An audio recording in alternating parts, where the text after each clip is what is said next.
Hello everyone. So I recently lost some weight without really intending to or trying to. So today I want to talk about it because I think there are some very important lessons and takeaways from all of this. So in this video, I'm going to get into the 4 key shifts that I made or kind of just happened that I think directly contributed to me losing weight without like tracking macros, without intentionally putting myself in a calorie deficit, without doing any of the like active weight loss things, you know? But first, just to give a little bit of context, I don't want anyone thinking that because ultimately I think my body is in a better place now overall, that I'm saying that my body before was bad. Like, I by no means had like excess fat that I needed to lose. I definitely didn't dislike my body before. I don't necessarily like it aesthetically more now. It's just a shift that happened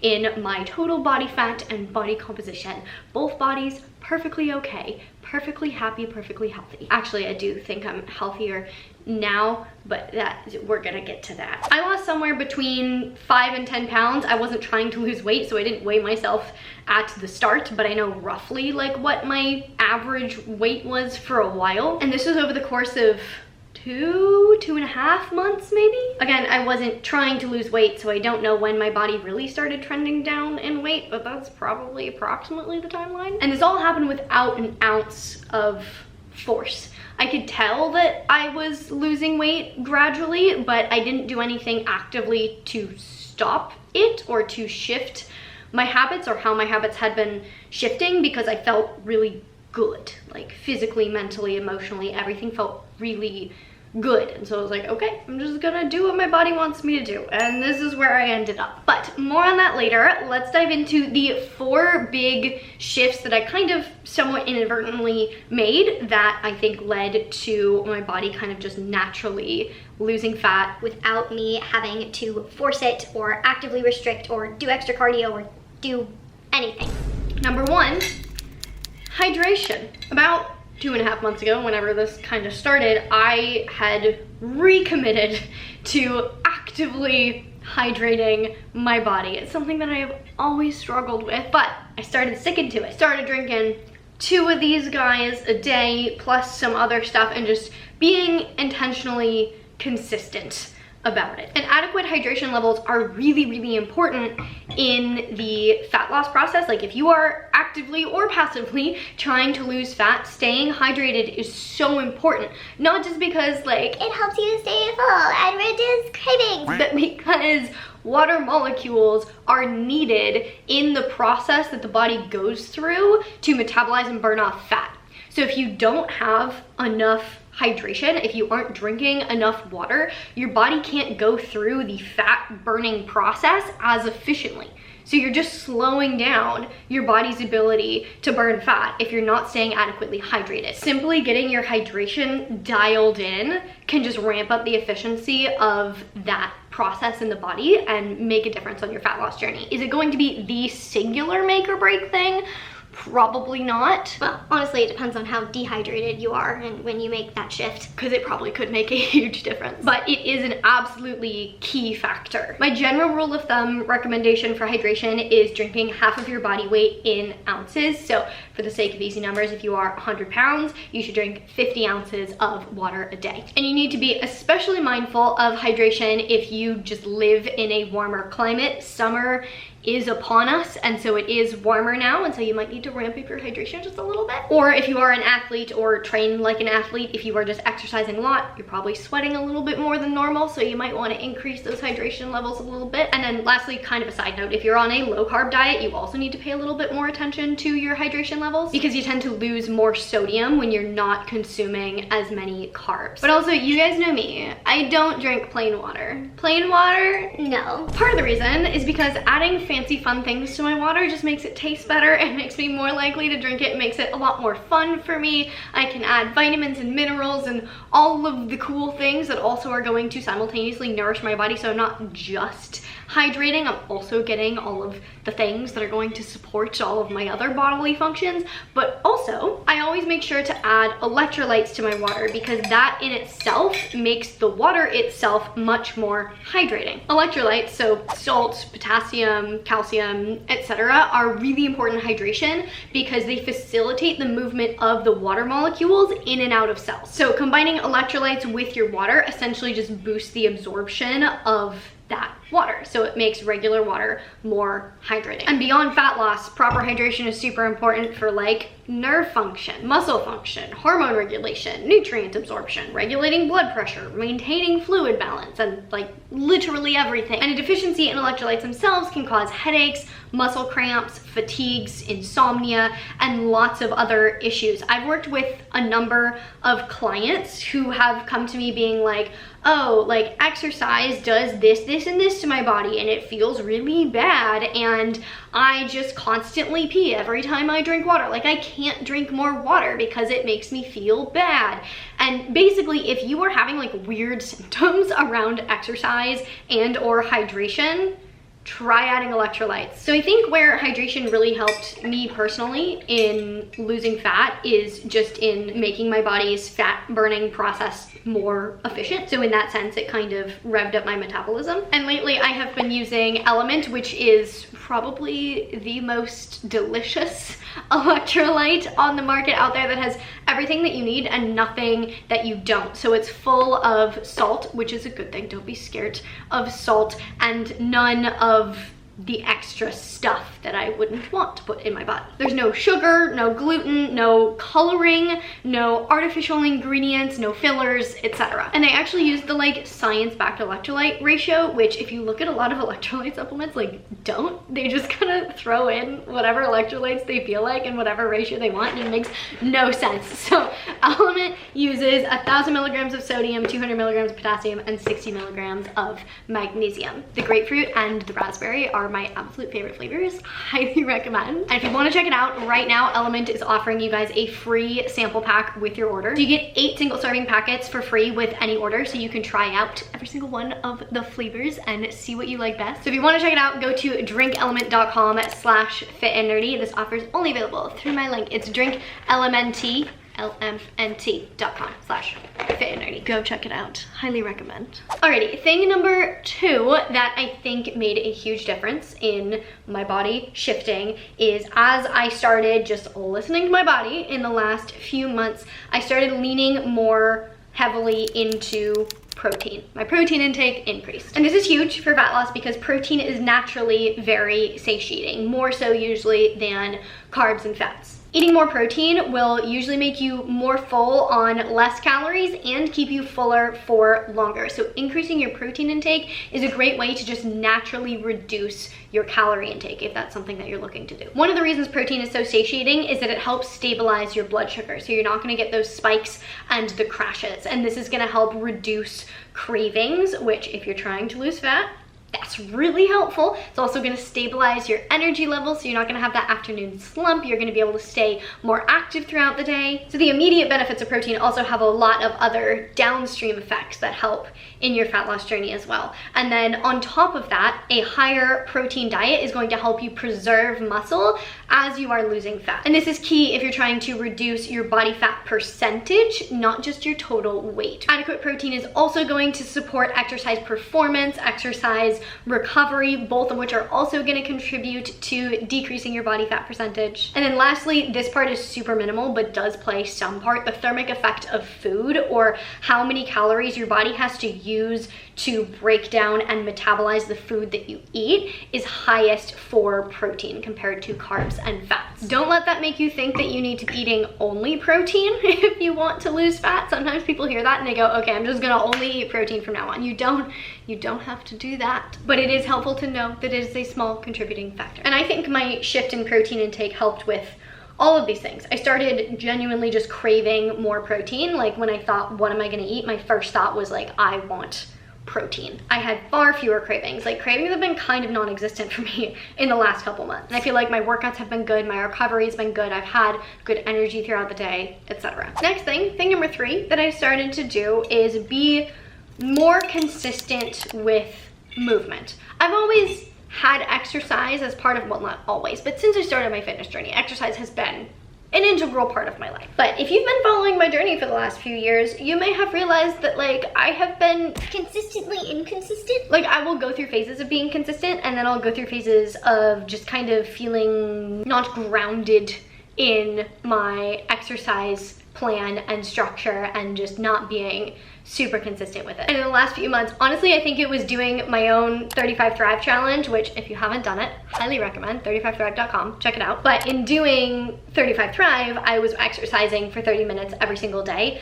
and rebuilding that habit with such a low barrier to entry, right? Because exercising an hour every single day, that sounds crazy, but half an hour every day, especially when it can be any type of movement, it doesn't have to be intense exercise, like that allowed me to rebuild that discipline. And then I started shifting my programming to be much more exciting and more aligned with what I want and with what it felt like my body was craving. And so all of that allowed me to just be like super consistent and on point. And I think it's important to remember here, if you are someone who is struggling with weight loss or just looking for a good way to approach weight loss, and exercise is obviously very important when it comes to weight loss, but if it intimidates you or if it's really hard for you to be consistent, the number one thing I recommend doing is taking a step back and reevaluating what you think you need to do versus how you can kind of change that to still be what you need to do, but not in the confines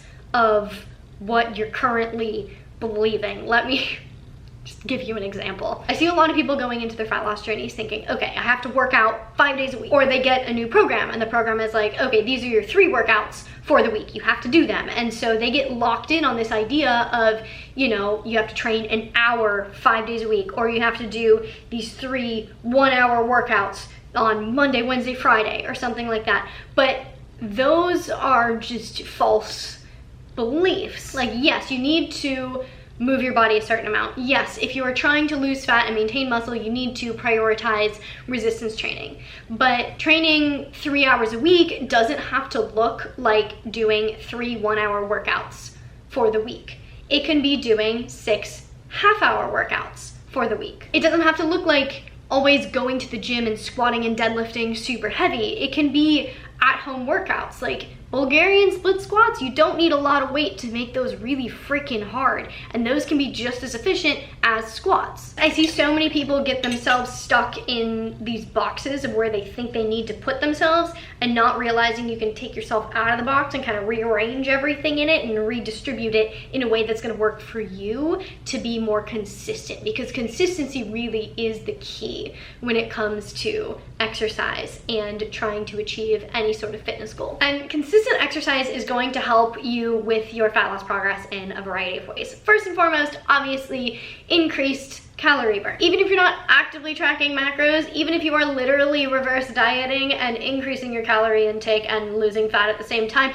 fat loss still comes down to calories in versus calories out. You need to be burning more energy than you are taking in. So being consistent with exercise really helps with the energy burn side. And then if you are prioritizing resistance training within your consistent movement, you are also going to be boosting your metabolism. Muscle tissue itself is really good at burning calories, and so having more muscle does help you burn more calories at rest. But the big part is the calories that your body has to expend to build muscle. So if you are actively resistance training, actively applying progressive overload, eating protein, your body is breaking down and synthesizing new muscle tissue. Growing new tissue takes a lot of energy. So that's ultimately going to be giving you a faster metabolism, making it easier to burn fat and keep it off long term, which is pretty nice. Consistent exercise also helps with sleep quality. I feel like we're in a bit of a sleep crisis right now. I feel like everyone just has sleep issues, but if you aren't sleeping well, that is interfering with your body's ability to burn fat. Like,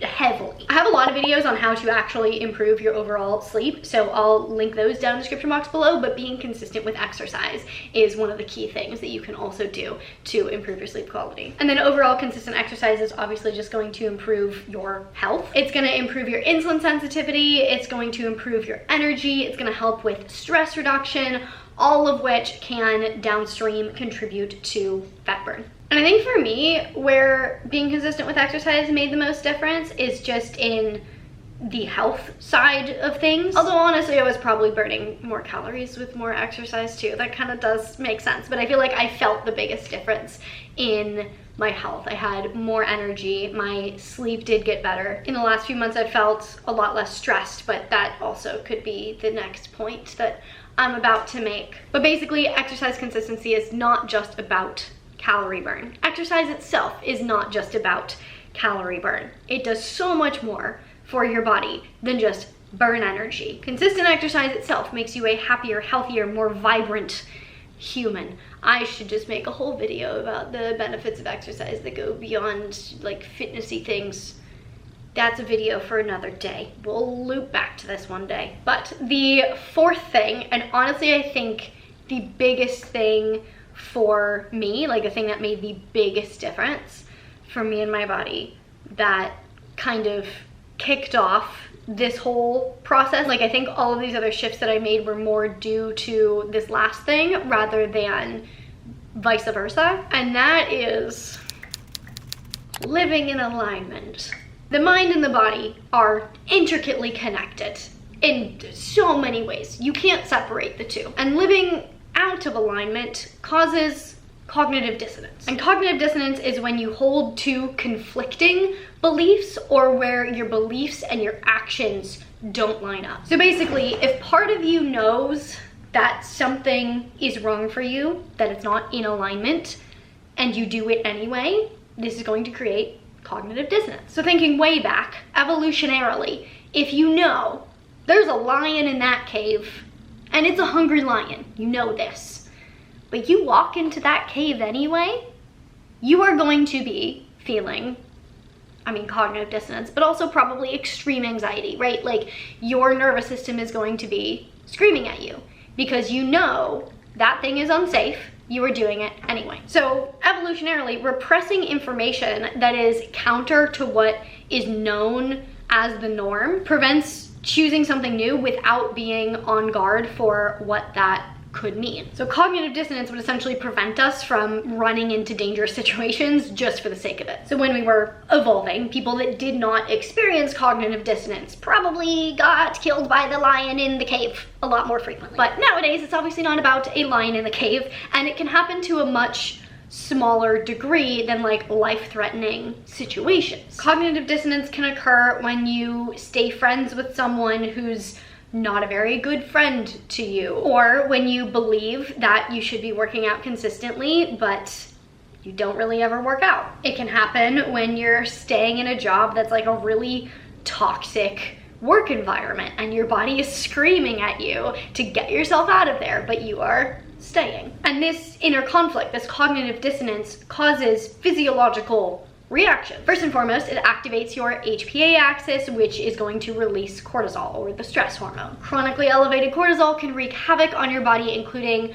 causing hormone imbalances that make it really tough to lose fat. It's also going to keep your nervous system stuck in a sympathetic state, the fight or flight state. So you're going to be releasing adrenaline. And when your body is stuck in this state of feeling like it needs to fight or flee, the last thing it wants to do is burn body fat. It's going to overactivate your amygdala, which is going to lead to more anxiety. It's gonna activate your prefrontal cortex more, which is the center for like rational thought and decision making. And so that can just lead to mental fatigue, which in itself is gonna make it harder to cope with stress long term. Basically, it all boils down to stress. Cognitive dissonance causes stress in the brain, in the body. And elevated stress levels just make it really hard to lose fat. But the thing about living out of alignment, cognitive dissonance, and the stress that it causes is that the stress is insidious. It's so subtle, and it just kind of permeates everything under everything else. Like, it's not the kind of stress that you feel when you have a big work deadline and, you know, you have to get a lot of work done, you don't know if you have enough time. Like, that stress you're very conscious of. But the stress that comes from living out of alignment is much harder to notice. Or maybe it just was for me. Maybe that's what 2 years of therapy finally did for me, is helping me realize how out of alignment I was. I had to learn to give myself permission to prioritize my own needs, give myself permission to acknowledge that my needs and feelings are valid. Had to come to the understanding that you can hold empathy and hold your own boundaries at the same time. What do you know? But this is really where my life changed the most. In the first half of this year, I've been talking about how I've, you know, made all these shifts, released things that were out of alignment for myself, have been bringing in things that are more in alignment with who I am, who I want to be, what I want to do, etc. Been paying more careful attention to what my body is really telling me, rather than only look into my logical, rational brain to tell me what I should be doing. And oh my God, the profound shifts that I have felt since learning to do that are wild. Tying this back into naturally losing fat, the biggest difference I have felt is the decrease in my stress levels. Not feeling like I'm living in fight or flight constantly. I didn't even realize how bad it was until I got myself out of it. Still working on the nervous system regulation part, but like, I've made a lot of progress. But like, I just feel so much more just throughout the day, like at peace, centered, regulated. I'm breathing deeper. And so I think that in itself has been a huge shift that allowed my body to just kind of naturally start losing fat, is because I was letting go of the stress, and so my body was letting go of the fat. And it's interesting because I graduated college 7 years ago now. And my senior year of college was when, like, it was the last time that I felt super aligned in my life, where I was making decisions for me. I was stoked about the decisions that I was making. I felt good. I was consistent with exercise. I was consistent with my nutrition. Like, everything was kind of, it felt aligned. There's really no other way to describe it. But that is also what my physique has kind of trended back to, is my physique senior year of college. And it's just so interesting how smart the body is and how deeply it seeks to protect us from ourselves. Like, I'm not gonna play the victim here. I was actively choosing to stay in situations that were not in my best interest. And this was in regard to relationships, but also work, fitness in some capacity. And a lot of it obviously was not conscious choice. It was subconscious programming that I have worked to disassemble. But it was still me making those choices that were so far out of alignment. And now that I'm shifting back closer to how I want to feel, my body is just responding accordingly. And I think along with these big shifts came some other natural shifts that help my body just lose fat without me actively trying, namely a decrease in hunger and cravings, which I think makes sense. If you are generally a lot less stressed, your body doesn't feel like it needs as much energy to keep up with whatever is stressing your body. I don't know exactly why my body would start craving more protein because of this. Maybe that was just a coincidence. I don't know. But also because I have been more aligned in my life and am actively seeking out things that feel good for my body and trying to pursue them and feel good while pursuing them, it has felt so much easier to be consistent with my hydration and consistent with movement, because that is very aligned for my mind, my goals, my body, etc. Like, all of me wants those things. It's like it dialed back the voice in my head that felt like I was too lazy or wasn't going to be able to do those things for whatever reason. Like, it dialed back the voice that was blocking me from being able to be consistent. Like, I've seen the quote on Instagram a number of times: if it's not a full body yes, it's a no. And that's kind of the principle that I have been living by in the last few months. And I think in giving myself access to the no, it has made the yeses a lot easier. Growth, change, Therapy. Anyway, clearly I could ramble about this for like another 2 hours, but I will stop. But if there is any of that you want me to dive deeper into in a video, let me know. So, key takeaways from this video if you are trying to lose fat. Number 1, reassess your entire life and see if there's anything that you're doing that's out of alignment. quit your job, leave your relationship, stop making excuses, etc. I recommend therapy to figure out what's blocking you. And beyond that big thing, stay consistent with movement.